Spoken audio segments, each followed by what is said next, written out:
This is Book Talk with Corbin. I'm your host, and just wanted to say to the listeners, as usual, go to my website, booktalkwithcorbin.com, and listen to all my podcasts.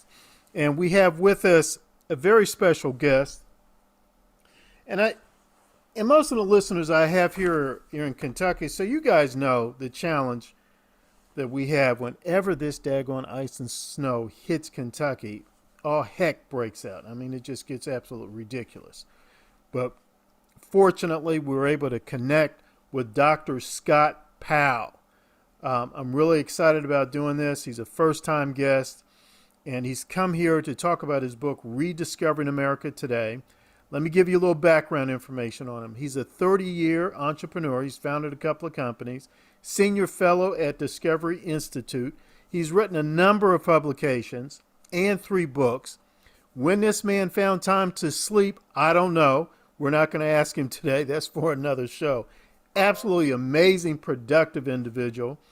And he's even given some testimony before the U.S. Senate Committee on Foreign Relations. And I'm really, maybe sometime in the future I can talk to him about that, because everybody knows, my major at Berea College was political science.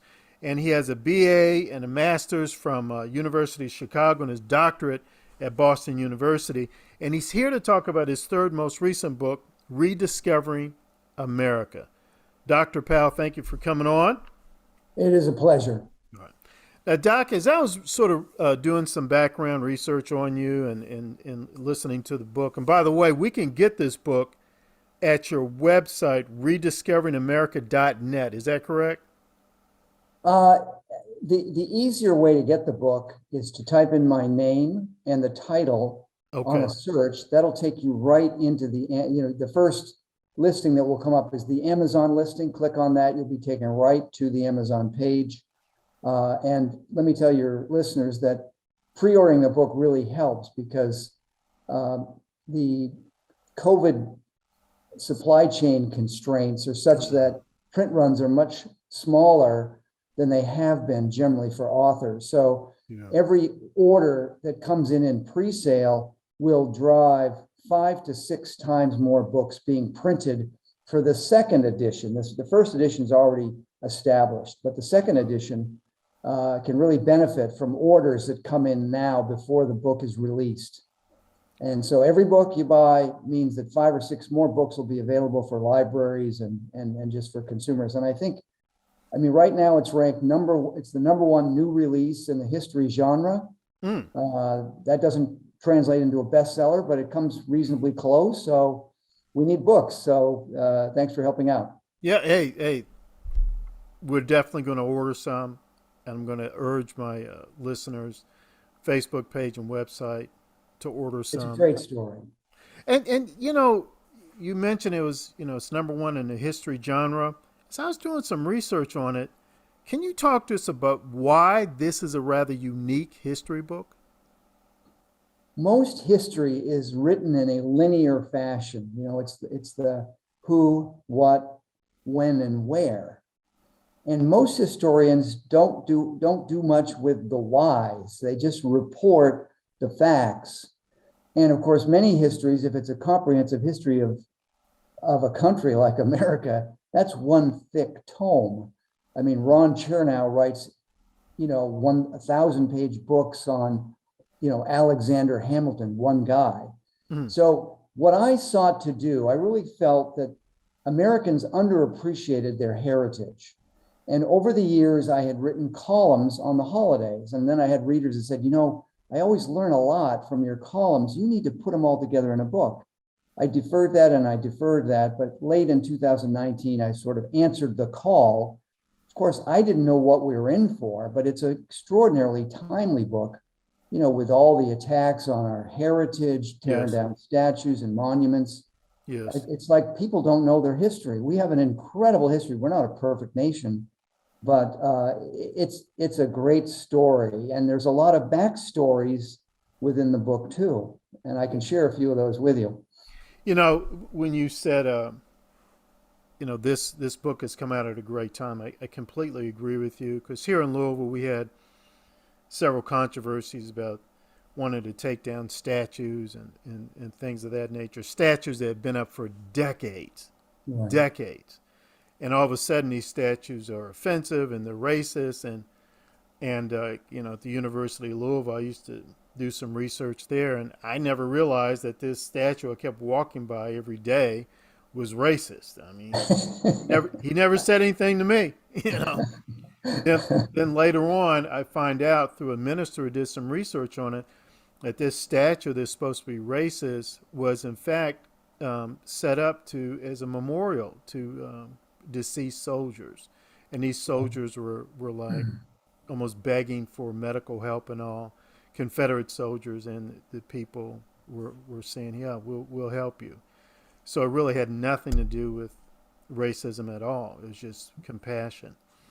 But I did read some here in your book about Rediscovering America. It's almost like every chapter can be read by itself. Does that make any sense? Yes. Let me just share with your listeners. I recognize that everyone's busy and big, thick books. A lot of people just say, well, I don't really have time for that. So I decided to write a succinct book. And what I did in the book is focus on the key figures and the key transitions in our country. From the founding, of course, you have to start at the beginning. But then the story of Columbus, the story of July 4th, the 4th of July Declaration, the Revolutionary War, the Constitution. And then the next big important time was the Civil War. So I focused on Lincoln and the emancipation of slavery, but we didn't realize the vision of July 4th, which was one in which people were equal in value, that they were free to pursue life, liberty, and happiness.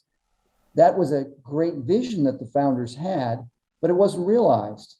When the Constitution was formed, it was formed with the southern states, and they had institutionalized, their agricultural economy around slave labor. Yes. And they knew they couldn't solve that problem then. And there was a lot of confidence that there was enough anti-slavery sentiment amongst Southern leaders that they would deal with the problem in their own way. They did not. We had a war over it. But even after the war, we had, the Black Code and then the Jim Crow well into the 20th century, where we were, and that was codified in an 1896 Supreme Court decision, Plessy versus Ferguson, where people were equal, but they were separate. So we have the Supreme Court basically legitimizing segregation.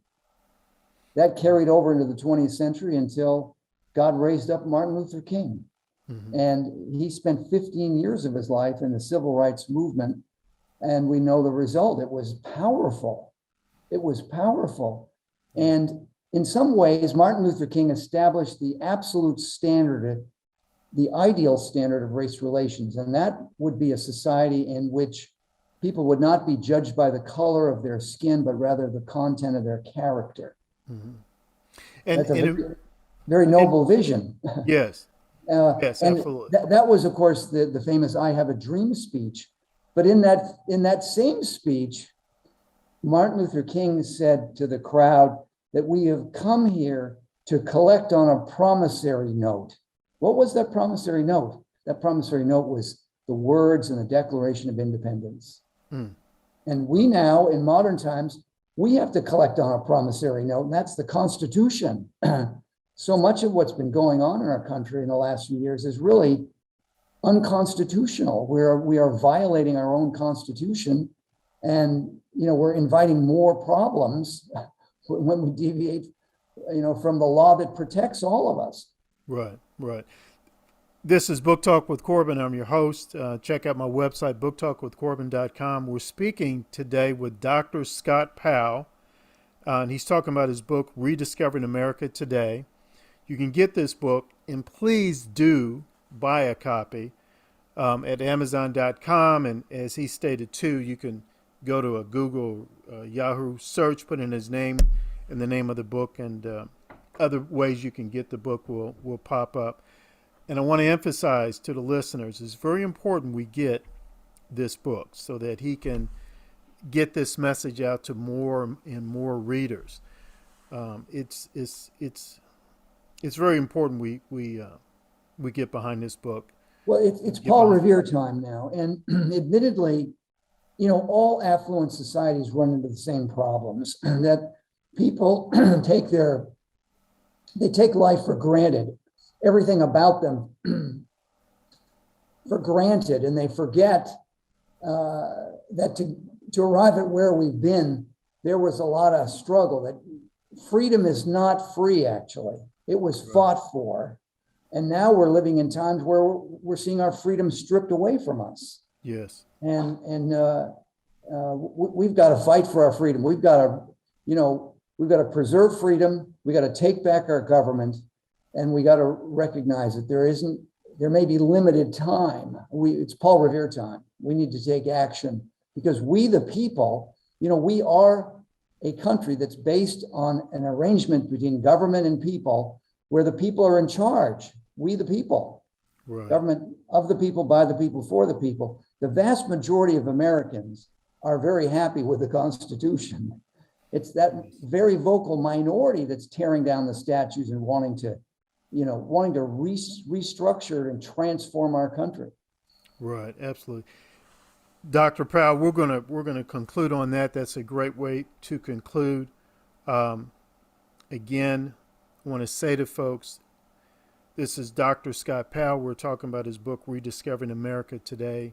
Please get you a copy. Dr. Powell, hope we can bring you back sometime and focus on some specific issues, because you said, hey, we're in a situation that's pretty delicate right now. As you said, it's like a Paul Revere time, and we have some of our constitutional rights being stripped from us, or there are attempts to be stripped from us. And I hope that we can bring you back where you can talk about that. I hope you. I'd be happy to. I'll make time. I'll be happy. Just let me know. I will, Doctor. Thank you so much.